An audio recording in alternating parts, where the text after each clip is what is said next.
यह आदमी एक सुनसान द्वीप के किनारे पूरी तरह बेहोश पड़ा था। जब उसकी आंख खुली तो उसने खुद को एक सुनसान द्वीप पर पाया। उसकी नजर जहां तक गई वहां सिर्फ और सिर्फ समुद्र ही नजर आ रहा था। लेकिन जैसे ही उसने आसपास देखा उसके रोंगटे खड़े हो गए, क्योंकि उसके साथी किनारे पर बेजान पड़े थे। वह भागता हुआ जैसे ही उनके पास पहुंचा वहां वे पहले ही मर चुके थे। अब उसे एहसास हुआ कि वह अकेला ही इस द्वीप पर जिंदा बच पाया। लेकिन उसे यह नहीं पता था कि अब उसकी जिंदगी की सबसे दर्दनाक जंग शुरू होने वाली थी। दरअसल इस आदमी का नाम रॉबिन्सन होता है। कुछ दिन पहले रॉबिन एक समुद्री सफर पर निकला था। वह अपने सब दोस्तों के साथ समुद्री जहाज पर आगे बढ़ ही रहे थे। तभी अचानक एक बहुत बड़े तूफान ने उन्हें चारों तरफ से घेर लिया। उस तूफान की लहरें इतनी खतरनाक थीं कि पूरा का पूरा जहाज उस विशाल समुद्र के बीचों बीच डूब गया। इसके बाद सीन प्रेजेंट में आया, जहां उसने कई गड्ढे खोदे और अपने सब साथियों को दफना दिया। उस सुनसान द्वीप पर रात गुजारने के लिए वह एक ऊंचे दरख्त पर सोता रहा। सुबह होते ही उसकी नजर समुद्र में फंसे उसके अपने जहाज पर पड़ी। वह बिना सोचे पानी में तैरता हुआ उसकी तरफ बढ़ने लगा। काफी मेहनत के बाद आखिरकार वह अपने जहाज तक पहुंचा और वहां से अपने जिंदा रहने के लिए जो जरूरी सामान उसे मिलता गया वह उसे जमा करता गया। जैसे ही वह जहाज के निचले हिस्से में पहुंचा वहां उसे किसी की अजीब सी आवाज सुनाई देने लगी। उसने तुरंत एक कुल्हाड़ी उठाई और जल्दी से दरवाजा तोड़ दिया। जैसे ही उसने दरवाजा खोला उसके सामने उसका अपना ही कुत्ता जैक खड़ा था। उसने अपने कुत्ते को साथ लिया और कुछ लकड़ियों से बेड़ा बनाकर जितना सामान उठा सकता था सब लेकर वह वापस किनारे की तरफ निकल पड़ा। अथक मेहनत के बाद आखिरकार वह उस किनारे तक पहुंच ही गया। आते ही उसने खाना खाकर अपना और जैक का पेट भर लिया। लेकिन यहाँ इस सुनसान जगह पर वह खाना उसके लिए कम पड़ने वाला था, क्योंकि वह खाना सिर्फ और सिर्फ 4 से 5 दिन का था। लेकिन अगर 4 से 5 दिन तक किसी करिश्मे की तरह कोई मदद उसके लिए आ गई तो उसकी खुशकिस्मती, नहीं तो वह यहाँ भूख से ही मरने वाला था। इसलिए वह जैक को अकेला ही छोड़कर खुद किसी आंधी की तरह दौड़ पड़ा, इस उम्मीद के साथ कि आगे यहाँ से बाहर निकलने का कोई रास्ता मिल जाएगा। घने जंगल को किसी गोली की तरह पार करते हुए वह उस द्वीप के दूसरे कोने तक जा पहुंचा। लेकिन जो नजारा उसके सामने था उसने उसकी सारी उम्मीदें तोड़ कर रख दी। दूर दूर तक उसके सामने सिर्फ और सिर्फ समुद्र का पानी था। चारों तरफ फैला पानी देखकर अब उसे लगा कि वह यहाँ से कभी भी नहीं निकल पाएगा। अपने सामने का मंजर देखकर वह पूरी तरह टूट गया। दिन हफ्तों में और हफ्ते महीनों में बदलते गए। उस द्वीप पर रहते हुए उसे कई महीने गुजर चुके थे, लेकिन अभी तक वहां से उसे कोई भी जहाज गुजरता हुआ दिखाई नहीं दिया। अब उसे अपनी जिंदगी लगभग खत्म होती हुई नजर आ रही थी। एक दिन रॉबिन अपने कुत्ते जैक के साथ किनारे पर खड़ा था। तभी अचानक जैक जोर जोर से भौंकने लगा। जब रॉबिन की नजर समुद्र पर पड़ी तो सामने का मंजर देखकर उसकी रूह कांप उठी। दूर उसे एक बड़ा जहाज नजर आया जो ठीक उनके सामने से गुजर रहा था। उसे देखते ही रॉबिन तुरंत उसकी तरफ दौड़ पड़ा। रॉबिन अपने हाथ में मशाल पकड़े उसकी तरफ तेजी से बढ़ने लगा। उसने जल्दी से आग जलाने की कोशिश की, मगर शोले उठने में देर लग गई। तब तक जहाज धीरे धीरे दूर होता जा रहा था। घबराहट में उसने राइफल उठाई और कई फायर किए, लेकिन समुद्र की गरजती लहरों ने हर आवाज को दबा दिया। जहाज आगे बढ़ता रहा, मगर पीछे से रॉबिन की वो दर्द भरी आवाज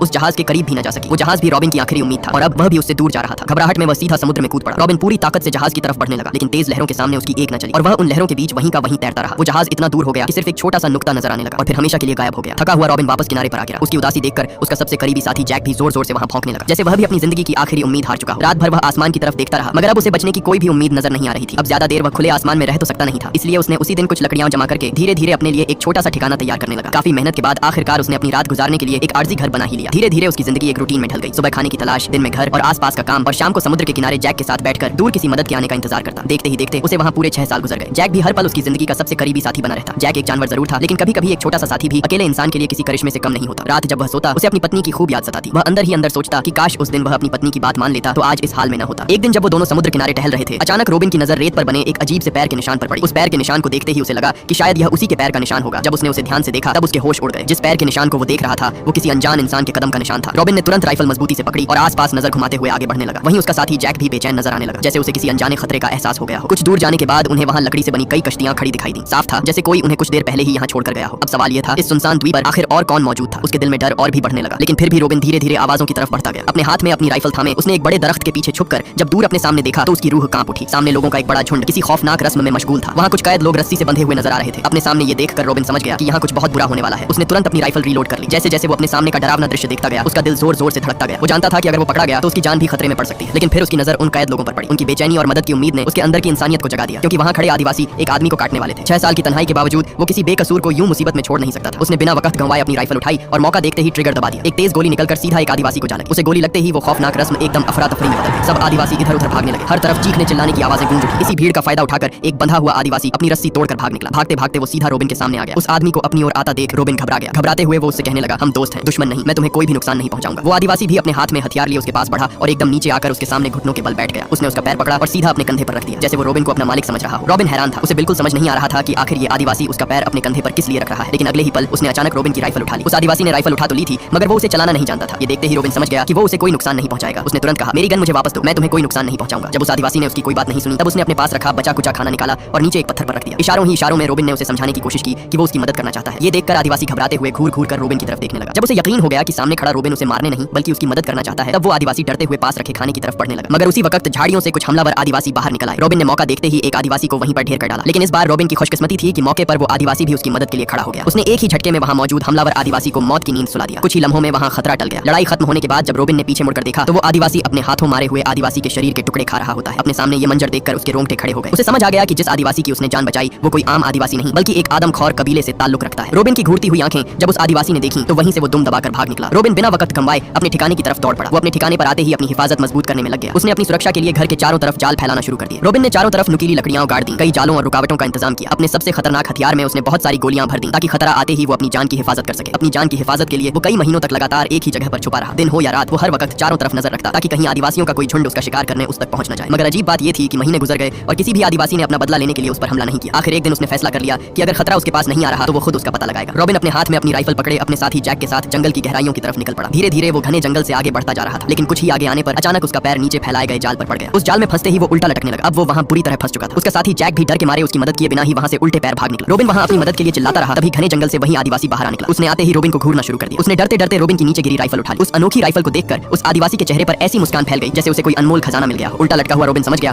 कि यही उसके पास मौका है। उसने तुरंत किसी तरह अपना चाकू निकाला और खुद से बंधी रस्सी को बीच से काट डाला। आजाद होते ही उसने अपनी राइफल सीधा उस पर चला दी जो उसे छूती छूती आगे निकल गई। आदिवासी एकदम से चौंक गया। वो समझ गया कि ये छोटा सा हथियार उसके लिए बहुत खतरनाक है। रॉबिन ने उसे दिखाने के लिए अपनी राइफल ऊपर दरख्त पर बैठे पक्षियों पर चला दी, जिससे एक पक्षी वहीं पर ढेर हो गया। अपने सामने ये सब देखकर उस आदिवासी ने भी लकड़ी का एक टुकड़ा उठाया और इतने सही निशाने से फेंका कि वो सीधा अपने निशाने पर जा लगा। तब रॉबिन को एहसास हुआ कि ये आदिवासी सिर्फ ताकतवर ही नहीं बल्कि काफी होशियार भी है। धीरे धीरे दोनों के बीच फिर से भरोसा पैदा होने लगा। आखिर उसने उसे अपने घर ले जाने का फैसला कर लिया। उस रात दोनों ने साथ बैठकर खाना खाया और शायद पहली बार इस सुनसान द्वीप पर रॉबिन बेचारे को तन्हाई थोड़ी कम महसूस हुई, लेकिन भरोसे के साथ साथ डर भी अभी बाकी था, इसलिए उसने एहतियातन उसे बांध कर रखा। मगर अगली सुबह कुछ अजीब हुआ जिसने सब कुछ बदल कर रख दिया। आंख खुलते ही रॉबिन ने देखा कि वो आदिवासी ठीक उसके सामने खड़ा है। न उसके चेहरे पर गुस्सा था और न ही भागने की कोशिश, बल्कि वो आदिवासी उसके लिए सुबह का खाना लेकर आया था। ये मंजर देखकर रॉबिन का शक धीरे धीरे खत्म होने लगा। उसने तुरंत उसे आजाद कर दिया और पहली बार उसे एक दोस्त की तरह देखा। उसी दिन उसने उसका नाम हंटर रख दिया। वक्त के साथ दोनों की दोस्ती और भी मजबूत होती गई। रॉबिन ने हंटर को अपनी भाषा सिखानी शुरू की और हैरत की बात यह थी कि हंटर बहुत जल्दी सीखने लगा। कुछ ही महीनों में दोनों एक दूसरे की बातें समझने लगे। अब वो आदिवासी सिर्फ एक अजनबी नहीं रहा बल्कि इस सुनसान द्वीप पर रॉबिन का सबसे करीबी साथी बन चुका था। वो घर के काम से लेकर शिकार तक हर जगह रॉबिन का साथ देता। धीरे धीरे दोनों की जिंदगी पहले से बेहतर होने लगी। एक शाम दोनों आग के पास बैठे बातें कर रहे थे। गुफ्तगू के दौरान जिंदगी और दुनिया को देखने के नजरियों पर बात शुरू हो गई। हंटर की सोच और तजुर्बे रॉबिन से काफी अलग थे। दोनों ने एक दूसरे को समझाने की कोशिश की, लेकिन धीरे धीरे बात बहस में बदल गई। गुस्से में रॉबिन ने हंटर को एक ऐसा लफ्ज कह दिया जो उसके दिल को लग गया। ये सुनते ही हंटर चुपचाप तुरंत वहां से चला गया। उस दिन के बाद दोनों के दरमियान पहले जैसी दोस्ती नहीं रही। एक ही द्वीप पर रहते हुए भी दोनों ने अलग अलग रास्ते चुन लिए। जब कभी सामना होता दोनों नजरें चुराकर गुजर जाते। मगर वक्त के साथ रॉबिन को एहसास होने लगा कि उसने गुस्से की वजह से अपने सबसे करीबी दोस्त को खुद से दूर कर दिया है। अब उसके दिल में सिर्फ एक ही चीज रह गई थी और वो था पछतावा। कई दिन सोचने के बाद वो अपने साथी हंटर को दोबारा से ढूंढने निकल पड़ा। जब हंटर द्वीप किनारे अकेला मिला तो रॉबिन चुपचाप उसके पास गया और अपनी गलती पर माफी मांगने लगा। उसने वादा किया कि आगे से दोनों एक दूसरे की सोच का एहतराम करेंगे और दोस्ती को हर चीज से ऊपर रखेंगे। हंटर कुछ लम्हे खामोश रहा, फिर मुस्कुराकर उसकी माफी कबूल कर ली। उस एक पल ने दोनों को पहले से भी ज्यादा करीब कर दिया। अब दोनों फिर साथ वक्त गुजारने लगे। कभी समुद्र के किनारे घूमते, कभी शिकार करते और कभी हंस हंस कर पुराने गिले शिकवे भूल जाते। मगर एक दिन हंटर ने एक ऐसा राज बताया जिसने सब कुछ बदल दिया। उसने बताया कि उसने अपने कबीले के कुछ कानून तोड़े थे, इसी वजह से उसे सजा के तौर पर यहाँ भेजा गया था। और क्योंकि रॉबिन ने उसकी मदद की थी इसलिए अब किसी भी सूरत वो लोग उससे अपना बदला लेने के लिए उसे ढूंढने जरूर यहाँ आएंगे। ये खबर सुनते ही दोनों समझ गए कि खतरा अभी टला नहीं है, इसलिए उन्होंने पहले ही तैयारी शुरू कर दी। अगले पूरे 4 महीने दोनों ने अपनी हिफाजत के लिए जाल, रुकावटें और धमाकेदार फंदे तैयार करने में लगा दिए, क्योंकि उन्हें पता था कि अगला मुकाबला पहले से कहीं ज्यादा खतरनाक होने वाला है। एक दिन जब दोनों सुकून से बैठे थे, अचानक उन्हें ज्वालामुखी की तरफ से जोर जोर की गरज सुनाई देने लगी। दोनों तुरंत चौकन्ने हो गए। जब दोनों ने उसी गुफा की तरफ जाकर देखा तब वहाँ वही आदिवासी कबीले के लोग एक बार फिर से किसी इंसान की बलि की तैयारी कर रहे थे। उन्होंने अपनी तैयारी के मुताबिक फैलाए गए जाल पर आग लगा दी। आग लगते ही चिंगारियां जल उठी और आग तेजी से गुफा की तरफ बढ़ने लगी। लेकिन उनकी बदकिस्मती कि उस आग को देखते ही उनका तीसरा साथी जैक उस आग के पीछे दौड़ पड़ा। रॉबिन ने उसे जोर जोर से आवाजें लगाई,